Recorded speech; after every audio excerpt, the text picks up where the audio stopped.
Ajouter plus d'actions. Aujourd'hui, on va se créer plusieurs nouvelles actions qui vont affecter notre grille. Et voici la liste. Ajouter des cases, retirer des cases, changer la hauteur des cases et changer le type de case qu'il s'agit. Donc, on est parti. Dans Unreal, la première action qu'on va commencer par faire, c'est l'action pour ajouter des cases. Donc, je vais aller dans mes Player Actions pour la grille ici et je vais simplement dupliquer l'action Select Tile qu'on a créée dans la vidéo précédente. Donc, CTRL-W pour la dupliquer. Et ensuite, je la renomme pour action underscore add tile et je peux l'ouvrir. La première chose que je vais faire, c'est aller dans mon event graph et supprimer l'event onDestroyed parce qu'on ne veut pas exécuter cette action-là quand que l'action va se faire destroy.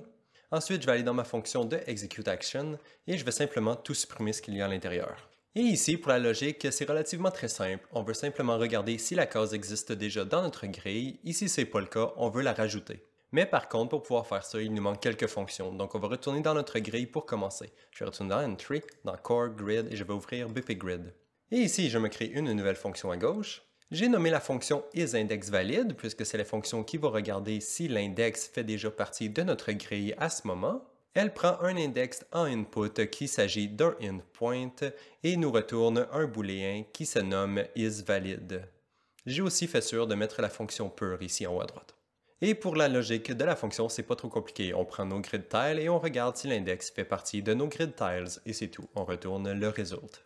Et maintenant, pour la deuxième fonction qu'on a besoin, c'est une fonction qui nous retourne le scale de nos tiles parce que si je retourne ici dans Spawn Grid, on avait déjà une fonction qui nous retournait la location de nos tiles et la rotation de nos tiles. Mais ici, pour le scale, c'était pas collapsé dans une fonction, c'était juste là ici. Donc on va collapser ça dans une fonction. Donc, on sélectionne les nodes, on fait clic droit et on clique sur Collapse to Function. Et ici, j'ai renommé ma fonction getTileScale, j'ai changé le nom de mon paramètre en output pour TileScale et j'ai fait sûr de cocher la Pure checkbox ici en haut à droite. Et c'est tout ce qu'on avait besoin de rajouter dans notre grille, donc on peut la compiler, la sauvegarder et retourner dans notre action. Et ici, on va commencer par appeler notre nouvelle fonction qu'on vient de se créer pour regarder si l'index existe déjà, donc isIndexValid. Si c'est le cas, c'est que la case existe, donc on regarde si elle n'existe pas en l'inversant et on le passe à une branche. Et donc maintenant, ça veut dire que notre branche, si le trou se fait exécuter, ça veut dire que la case n'existe pas et on veut en ajouter une nouvelle. Et on peut faire ça simplement en appelant la fonction addGridTile. On peut lui passer l'index, le tile type il va être normal et pour le transform, on va le splitter, donc split struct pin. Pour la position, on va simplement appeler notre fonction getTileLocation from gridIndex qui se trouve dans notre grille. Ensuite, on peut faire la même chose pour notre rotation avec le getTileRotation from gridIndex. Et finalement, pour le scale, on appelle la nouvelle fonction qu'on vient de créer, donc le getTileScale. Et comme il s'agit d'une nouvelle case, la case n'a pas de state pour l'instant, donc on peut laisser le dernier élément vide ici. Et c'est tout pour l'action de ajouter des cases. On peut simplement compiler, la sauvegarder. Et c'est maintenant le temps de la tester. Donc je vais retourner dans Entry, je vais aller dans mon debug menu, dans mes tabs et ouvrir mon tab Grid. Ici, je vais simplement dupliquer le bouton que nous avions pour le Select Tile.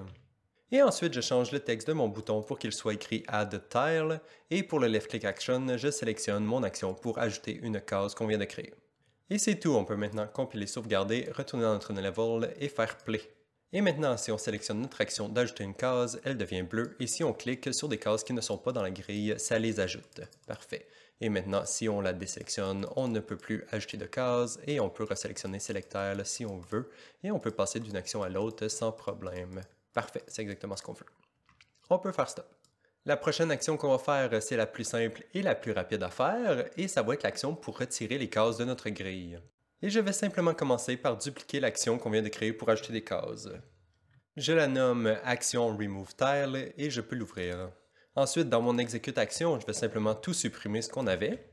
Ensuite, comme je n'ai pas de fonction dans ma grille encore pour retirer des cases, je vais retourner dans mon BP Grid et me créer une nouvelle fonction. J'ai nommé la fonction RemoveGridTile et je lui passe un index qui est un endpoint. Et ensuite, on fait simplement retirer l'index de nos grid tiles. Ensuite, on regarde si l'index a bien été retiré de nos grid tiles, donc s'il était là, il a sûrement été retiré, et c'est parfait. Et si c'est le cas, il faut updater le visuel pour enlever la case, parce qu'en ce moment, il y a une case à dessiner, il faut l'enlever. Et pour ça, on peut simplement appeler notre fonction UpdateTileVisual, et pour le data, on lui passe l'index. Le data type, il est maintenant none parce qu'il n'y a plus de case, le transform n'est pas important, et le state n'est plus important non plus parce qu'il n'y a plus de case. Et c'est tout, on peut maintenant compiler et retourner dans notre action pour retirer des cases. Et ici, c'est facile, on a simplement à appeler notre nouvelle fonction qu'on vient de créer en lui passant l'index. On peut maintenant compiler et aller dans notre tab Grid pour lier notre action à notre bouton. Et en fait, j'ai décidé d'ajouter l'action sur le même bouton qu'on avait fait pour ajouter des cases, donc j'ai renommé mon texte pour qu'il soit écrit add/remove tile à la place de juste add. Et j'ai mis mon action dans le right-click action, donc si on fait un left-click, on ajoute une case, mais si on fait un right-click, on remove une case à la place. Ok, on peut aller tester. Je retourne dans Entry et je fais Play. Maintenant, si je clique sur mon bouton et que je décide d'ajouter des cases en cliquant gauche, ça fonctionne. Et si je fais clic droit à la place, ça devrait les enlever. Parfait, on dirait que ça fonctionne très bien. Ok, on peut faire stop.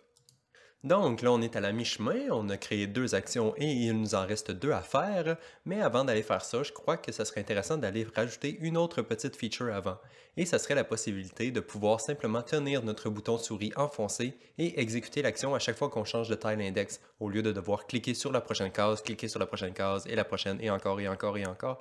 On va juste pouvoir tenir le bouton enfoncé et ça devrait faire une expérience beaucoup plus smooth. Donc, pour ça, je vais retourner dans mon BP Player Actions et je vais l'ouvrir. Et ici, la première étape, c'est de se créer 2 nouveaux booléens. Un pour savoir si le left-click est enfoncé et l'autre pour savoir si le right-click est enfoncé. Donc, 2 nouveaux booléens, is left-click down et is right-click down. Et je les ai attachés de cette façon. Donc, quand je fais un left mouse button, j'update l'overtile et ensuite je set le left mouse button à true. Et ensuite, quand je release le mouse button, je le mets à false. Et je fais la même chose pour le right click. Donc, press right click is right click down true. Et quand je release le right click, je is right click down à false, comme ça ici. Et ici, entre les deux, je me suis créé un nouvel événement que j'ai appelé onOverTileChange. Et on va appeler cet événement-là à chaque fois que la case qui est overed se fait updater. Donc, on va aller appeler cette fonction. Je vais aller dans ma fonction updateOverTile. Et je connecte simplement mon événement ici à la fin. Donc, à la fin de mon updateOverTile, on appelle notre fonction onOverTileChanged. Et de retour dans notre event graph, quand que notre événement se fait appeler, on va faire une séquence pour processer le left-click et ensuite le right-click. Et on commence par regarder si le left-click était down ou si le right-click était down, avec des branches comme ça ici. Et évidemment, si notre left-click est down, on veut exécuter notre action, donc on la connecte ici. Et même chose pour le right-click, on la connecte en bas ici. Et c'est tout ce qu'on avait besoin de faire, donc on va compile, save, retourner dans le level et faire play. Et maintenant, si je clique sur mon Add Tile et que je tiens le bouton enfoncé quand je déplace ma souris, on voit qu'on peut ajouter tout plein de cases super rapidement. Et même chose si on fait un remove avec le clic droit comme ça ici. Parfait, ça va être beaucoup plus simple quand on va vouloir changer l'état de plusieurs cases en même temps. Et en fait, je viens de réaliser que quand on essaie d'ajouter des cases par-dessus l'environnement qui est élevé un peu, ça fonctionne pas vraiment. En fait, ça spawn les cases, mais ça les spawn sur le sol. Donc, on va aller réparer ça rapidement parce que c'est pas très agréable. Donc, je vais faire stop. Et on va aller changer 2 petites choses rapidement. La première, ça va être dans BP Grid. Je vais aller dans ma fonction getCursorLocationOnGrid ici. Je me fais un petit peu d'espace ici. Puis, je duplique le line 13 que nous avons fait ici et je le reconnecte. Et finalement, je vais changer le trace channel pour un ground and grid modifiers. Comme ça, au moins, quand notre souris va passer par-dessus le plancher, on va utiliser la hauteur de notre plancher pour retourner la position de notre case. Et la deuxième chose qu'on va changer pour réparer ce problème, ça va être dans notre action qui ajoute des cases. Et ici, avant de passer la location à notre addGridTile, on va simplement appeler notre fonction traceForGround, la même façon qu'on avait fait lorsqu'on spawnait notre grille. Et ça, ce que ça va faire, c'est que notre location va se faire adapter basé sur l'environnement. Donc la hauteur de nos cases va se faire ajuster et puis elle va être passée à notre addGridTile ici. Et voilà, maintenant on devrait pouvoir tester. Je vais retourner dans le niveau, faire play, et ensuite si j'ajoute des cases sur des endroits qui sont surélevés, on voit que ça fonctionne très bien. Maintenant on ajoute les cases dans les airs. Parfait, on peut refaire stop. Ok, on peut maintenant retourner à la création d'actions. Il nous en reste 2 à faire, donc on va aller les faire. Donc, je vais retourner dans mon dossier qui contient mes actions et on va dire que je vais dupliquer Remove Tile cette fois.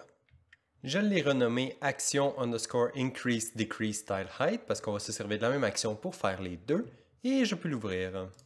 Je vais commencer par supprimer tout ce qu'il y a dans le Execute Action. Ensuite, il faut regarder si notre index est valide parce qu'on ne veut pas changer la hauteur d'un index qui n'existe pas. Et ensuite, pour ajouter la hauteur de notre case, ce qu'on veut faire, c'est soit incrémenter ou décrémenter la hauteur. Et pour pouvoir faire ça, il faut commencer par avoir accès à la hauteur actuelle de la case pour pouvoir soit ajouter ou soustraire de la hauteur. Et c'est ce que je fais ici. Donc dans mes grid tiles, je prends la case de mon index et je sauvegarde le data dans une structure d'une variable locale que j'ai ici. Et finalement, on peut simplement appeler notre fonction addGridTile en lui passant toutes les informations qui sont contenues à l'intérieur de notre variable que nous venons de set. De cette façon, la fonction va simplement mettre à jour toutes les informations de notre case. Mais par contre, ici, on veut modifier la hauteur avant de la passer, donc on va faire un vecteur plus vecteur, et en fait, comme c'est juste le z qui nous intéresse, on va splitter le vecteur que nous additionnons. Mais ici, quel incrément qu'on devrait utiliser pour augmenter ou décrémenter la hauteur de notre case? Eh bien, on devrait utiliser la hauteur qui provient de notre grid tile size à partir de notre grille. De cette façon, ça nous garantit que nos incréments de hauteur sont toujours bons lorsqu'on appelle cette action. Mais par contre, ici, vu qu'on veut utiliser la même action pour soit ajouter ou réduire la hauteur de notre case, on ne peut pas simplement l'attacher comme ça serait trop facile. Et c'est pour ça que j'ajoute ça ici. Donc je multiplie mon grid tile size soit par 1 ou moins 1, dépendant si on veut incrémenter ou décrémenter la hauteur de ma case. Mon select est basé sur un booléen que j'ai nommé increase et il s'agit d'une variable, pas une locale variable, vraiment une variable de ce blueprint. Et c'est tout pour la logique de notre action telle qu'elle. Mais par contre, il faut qu'on aille setter la valeur de notre nouvelle variable que nous venons de nous créer. Et ça, on va aller faire ça dans nos boutons. Donc, je vais retourner dans Entry, je vais aller dans mon debug menu et dans ma dossier pour mes actions ici. Et ici, je vais me créer un bouton custom spécifiquement pour cette action. Donc, clic droit, User Interface, Widget Blueprint. Je l'ai nommé button underscore action underscore increase decrease tile height et je vais l'ouvrir. Ici, je vais commencer par supprimer mon canvas panel. Et ensuite, je vais aller dans mes User Created Widget, prendre mon bouton d'action et le mettre dans mon widget. J'ai changé le texte qui est écrit sur mon bouton pour Increase/Decrease Tile Height. Et pour les deux, le left click et le right click, j'ai mis l'action Increase Decrease Tile Height. Ensuite, dans le graph, dans le construct, je commence par prendre une référence à mon Player Actions. Et ensuite, je m'attache à mon Unselected Actions Change Callback qui me vient de mon Player Action. Et maintenant, vu qu'on vient de se faire informer que l'action sélectionnée vient de changer, nous allons commencer par regarder si l'action du clic gauche correspond à notre action qui nous permet d'augmenter ou de diminuer la hauteur de nos cases en utilisant un cast. Et si c'est le cas, on lui dit que le clic gauche doit increase la hauteur de nos cases. Et ensuite, on fait la même chose pour le clic droit. Donc, on prend notre sélection d'action du clic droit, on le caste et on lui dit de decrease en mettant notre increase booléen à false. Donc, pour résumer, dans notre construct, on se bind à notre selected action change callback. Comme ça, on se fait notifier lorsque le selected action y vient de changer. Et finalement, autant lors de la création du bouton que dans notre callback, ici, on regarde si nos actions sélectionnées correspondent à nos actions pour augmenter ou diminuer la hauteur de nos cases. Et si c'est le cas, on applique les booléens. Mais bref, c'est maintenant temps d'aller tester, mais avant, il faut ajouter notre bouton dans notre tab Grid. Dans mes User Created Widgets, j'ai mon nouveau bouton que nous venons de créer, donc je le prends et je le mets dans ma vertical box. Et ensuite, j'ajoute un 2 de padding comme j'ai fait pour les autres boutons. Maintenant, on peut compiler, retourner dans le niveau et faire play. Et si on sélectionne notre nouvelle action et qu'on fait un clic gauche sur nos cases, on peut voir qu'elles augmentent en hauteur. Et l'inverse, si on tient notre clic droit, les cases s'enfoncent dans le sol et disparaissent. Parfait, on dirait que ça fonctionne très bien. On peut faire stop. Et c'est maintenant le temps de passer à la dernière action que je voulais faire dans la vidéo d'aujourd'hui. Donc on va retourner dans nos player actions de notre grille et on va dupliquer notre action Increase Decrease Tile Height parce que ça va y ressembler beaucoup. Je l'ai renommé action underscore set tile type parce que c'est notre action qui va nous permettre de changer le type de case de notre grille et je vais l'ouvrir. Dans notre fonction qui exécute notre action, on va garder relativement la même logique qu'on avait avant, donc on regarde si l'index est valide, si c'est le cas, on sauvegarde le data, et ensuite on update le data avec les nouvelles informations qu'on veut lui passer. Mais ici, ce qu'on veut appliquer, c'est pas la location, donc je vais retirer la location, et en fait, je vais déconnecter la rotation, le scale, et recombiner les transforms. Ensuite, on peut reconnecter notre transform, et on peut déconnecter notre data type, parce que c'est lui qu'on va setter. Et pour décider quel type nous voulons passer, nous allons utiliser une variable, donc le clic droit et Promote to Variable. Variable que j'ai nommée TileType, et en fait, on peut en profiter pour supprimer notre variable pour Increase parce qu'on s'en sert plus. Donc maintenant, notre action met seulement à jour le type de notre case. On peut maintenant aller créer notre bouton. Donc je vais retourner dans mon niveau et dans mes boutons d'action. Ici aussi, je vais dupliquer notre bouton Increase Decrease Tile Height. Et je l'ai nommé bouton underscore action underscore set tile type. et on peut l'ouvrir. Et ici, j'ai changé le texte qui était sur mon bouton pour Set Tile Type et j'ai aussi changé mon Left Click et Right Click Action pour Set Tile Type les deux. Et maintenant, il nous faut une façon de pouvoir sélectionner quel type de case que nous voulons setter. Et pour ça, je vais utiliser une Combo Box String. Mais avant de pouvoir l'ajouter, il faut ajouter une Vertical Box autour de notre bouton. Donc on peut faire clic droit, Wrap with Vertical Box. Et ici, on pourrait simplement prendre notre combo box et l'ajouter à notre vertical box, mais par contre, j'aimerais probablement utiliser une combo box qu'on a déjà utilisée avant pour conserver le même style. Et c'est ce qu'on va faire. Donc, je vais retourner dans mon tab grid ici, je vais copier ma combo box que j'utilisais pour mon environnement ici, retourner dans mon bouton et la coller dans ma vertical box. Et ici, ce que j'ai changé, c'est j'ai renommé ma combo box pour qu'il soit écrit Tile Type dans le nom. J'ai fait que mes défauts d'options, il n'en est qu'un seul et qu'il soit écrit normal et que le selected d'options soit normal aussi. Et j'ai enlevé le padding, comme ça ma combo box est parfaitement alignée avec le bouton. Ensuite, je vais aller en bas à droite complètement et implémenter le OnSelectionChanged Event. Événement qu'on peut rapprocher de notre callback et le connecter à notre séquence de cette façon. Comme ça, quand le joueur change le type de case qui est sélectionné dans notre combo box, on regarde si le player action est valide et ensuite on exécute notre séquence qui est responsable de passer l'information à nos deux actions. Et la raison pourquoi on est obligé de regarder si le player action est valide avant d'exécuter notre séquence, c'est parce qu'on va utiliser le préconstruct pour setter des nouveaux éléments dans notre combo box. Et lorsqu'on ajoute des éléments dans la combo box, eh bien ça appelle cet événement-là et l'événement se ferait appeler avant que le player action se fasse setter ici dans le construct, parce que le préconstruct se fait exécuter avant le construct. Et justement, la façon qu'on va ajouter nos options à notre combo box, ça va être de cette façon. Donc, dans le préconstruct, au moment où notre bouton se fait créer, on clear les options qui sont dans notre combo box pour l'instant. Donc, on la vide, on fait sûr qu'elle soit complètement vide. Ensuite, on fait une for each loop sur tous nos tile types pour pouvoir tous les inclure dans notre combo box. Et ensuite, on prend notre combo box encore et on les ajoute à la combo box. Comme ça maintenant, notre combo box va contenir tous les éléments qui font partie de notre enum de tile type, et ce, même si on en rajoute dans le futur. Donc si on rajoute 12 tile types, ils vont s'ajouter automatiquement dans la combo box. Et finalement, ici, je fais juste faire sûr que l'index qui est sélectionné par défaut dans notre combo box est l'index 1, index qui correspond au tile type normal dans notre enum. Bon, il ne nous reste plus qu'à utiliser l'option qui est sélectionnée dans notre combo box et la passer à nos actions. Donc, première chose que je vais faire, c'est supprimer les deux castes qu'on a ici parce qu'on n'utilise plus la même classe. Et je les remplace par deux castes vers notre nouvelle action, le set tile type. Et ensuite, si le cast a fonctionné, on peut simplement setter le tile type. Ce qu'on fait en prenant l'option qui est sélectionnée dans notre combo box, en le convertant to a byte, et ensuite on peut prendre notre byte et le connecter directement à notre tile type. Ça va nous créer notre conversion node comme ça ici. Comme ça, lorsqu'on fait un clic gauche, ça devrait changer le type de notre case en utilisant l'option qui est setée dans notre combo box. Et pour le clic droit, on va garder ça simple. Si le user y fait un clic droit, ça va toujours setter le tile type à normal. Donc le clic gauche applique toujours un type custom et le clic droit applique toujours un type normal. Et la dernière chose que je veux faire dans ce widget, c'est dans le fond cacher le combo box ici lorsque le bouton n'est pas sélectionné. Donc on veut seulement afficher notre combo box lorsque le joueur clique sur ce bouton. Sinon, ça va juste avoir une combo box pour rien ici. Et je le fais de cette façon. Donc au début de ma séquence, je cache ma combo box en la mettant en collapsed. Et ensuite, si un de mes deux castes fonctionne, on la remet visible, comme ça ici.